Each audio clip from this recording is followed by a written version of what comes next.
We're in a foot race right now between two very fast runners. On the scary side of the race between societal collapse and transcending our destructive ways, we have man-made climate change. It's increasingly driving us toward political instability. And we've only seen the tip of the iceberg in terms of this political instability.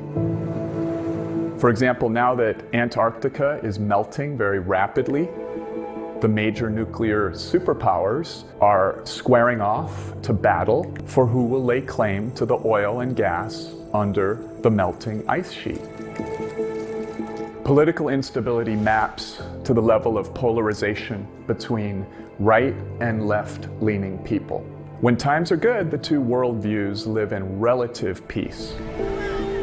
Environmental collapse leading to food shortages, economic destabilization from climate change, population growth, and oppression are accelerating. Times are bad and getting worse.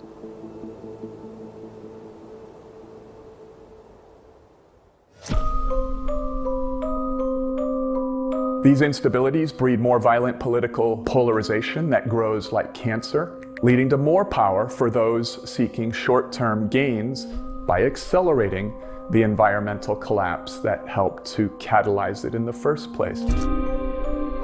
We're in the first major war in Europe since the 1940s, but this time it is between two nuclear-armed superpowers.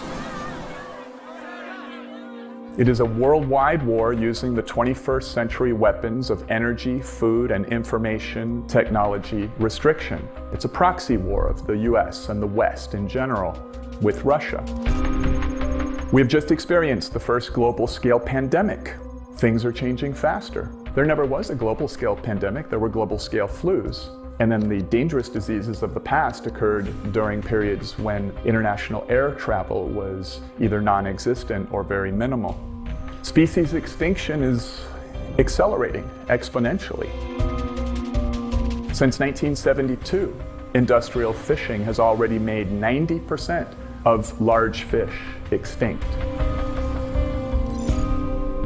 Rapid extinction of coral reefs is the most serious thing in the oceans because they are home to 25% of marine life, and the other 75% are dependent on them. We've achieved a full 50% kill-off of the planet's coral reefs so far, and the last 50% is dying at a much faster rate than the first half. Fish population reduction will impact global food supply, which will trigger more nationalism and totalitarianism that tends to favor faster environmental destruction.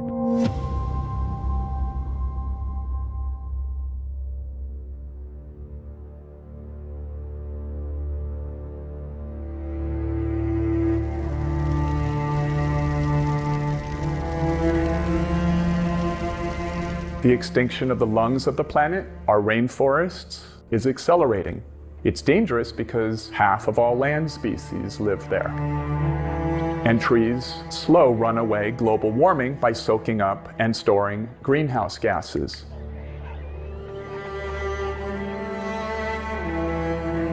We passed a threshold last year in the largest lung of the planet, the Amazon rainforest. It now emits more greenhouse gas than it absorbs.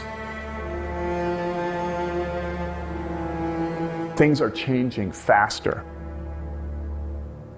We've already achieved a full 2/3 destruction of the planet's rainforests, and we are accelerating the burning of the remaining 1/3. The majority of our crops and related destruction of rainforests are for meat production, not plants that humans eat. We've recently surpassed 40% of Earth's land-based biomes flat out destroyed. And we've done that mostly to produce monocrops that are not synergistic with the rest of the biosphere. We're burning down symbiotic ecosystems to feed our voracious appetite for meat. There are 10 million species here on Earth, and one of them, us, just destroyed 40% of the biomes on land and is working at industrial speed to kill off the last 60%. We are voraciously destructive, like locusts.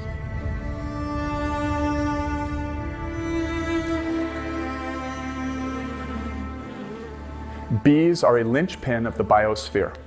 When they go, we're in trouble. Bee farmers reported a die-off of 45% from April 2020 to April 2021. When the global biosphere reaches a certain point of no return, society will collapse into a Mad Max world. Some humans will survive, but it won't be fun.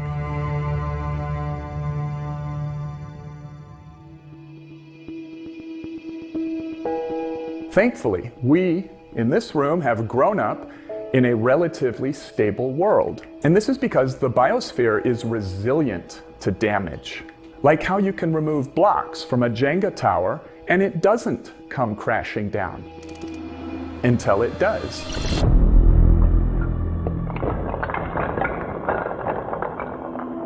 Our global mythos makes it okay for us to conquer nature. You conquer enemies, so our mythos makes nature our enemy, at least according to our collective behavior. China is very open about their long-term national policy. They want to financially and militarily dominate the world. But so does the US, so does Russia. Everybody, every nation would if they could. But China is doing an excellent job at it. They will have the largest economy within a mere 7 years. And they are hell-bent on using that money to catch up with the total 10,000 nuclear warheads that the US and Russia have between the two nations. And just like the US, which has done more damage, China's behavior implies they do not care about the collapse of our life support system, Earth's biosphere. They have been excellent students of the West's industrial-scale destruction. NATO is growing larger and investing in more weapons of mass destruction. The world is moving into higher gear, ramp up, because resource limitation does strongly imply to anyone who observes politics and socio-political structures that it's looking a little more likely that there can be a major war among superpowers than maybe it looked, 10 years ago. So as we consume the last remnants of the biosphere that support us, the 195 nations of this Earth will get increasingly aggressive about who gets to gobble up the dying remnants. Countries like the US will literally kill to get their bigger share.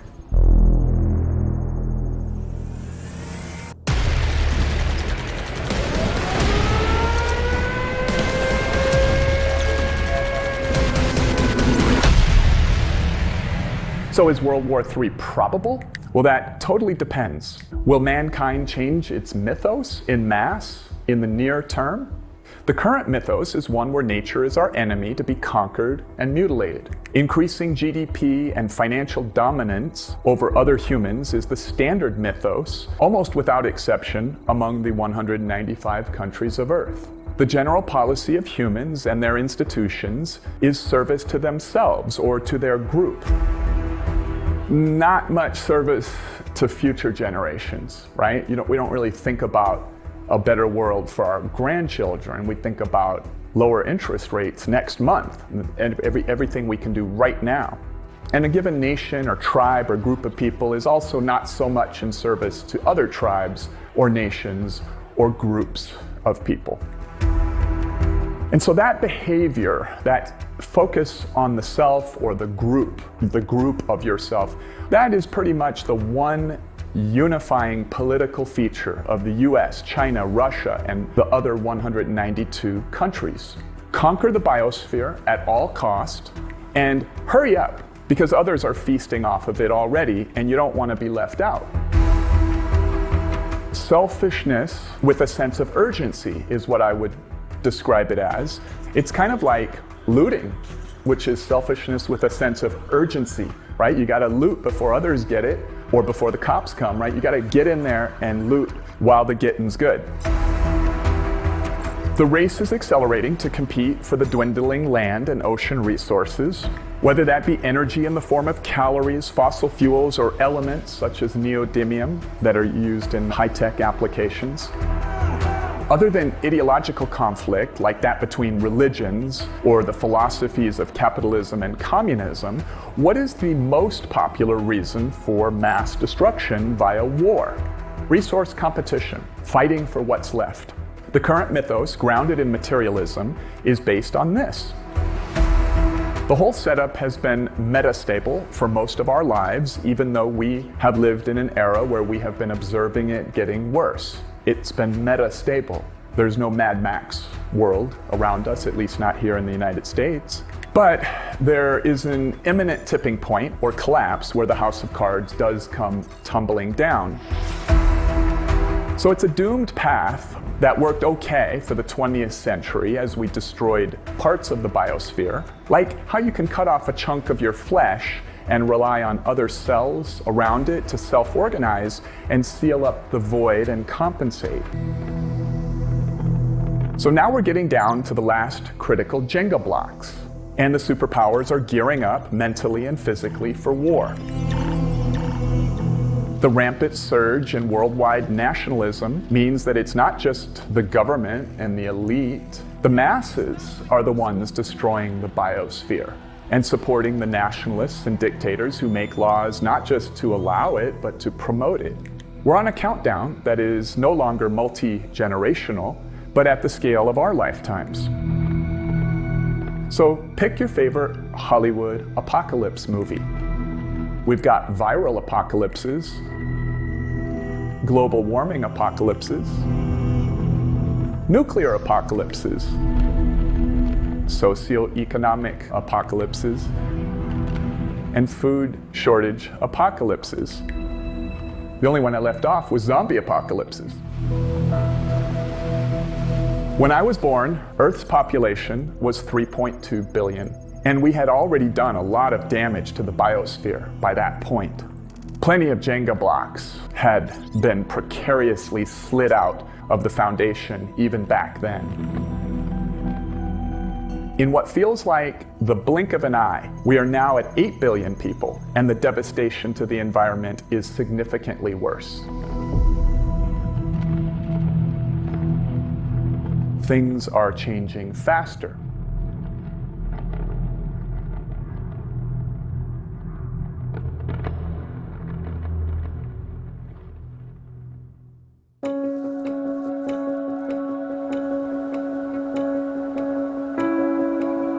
Okay, sorry about the doom and gloom reality check.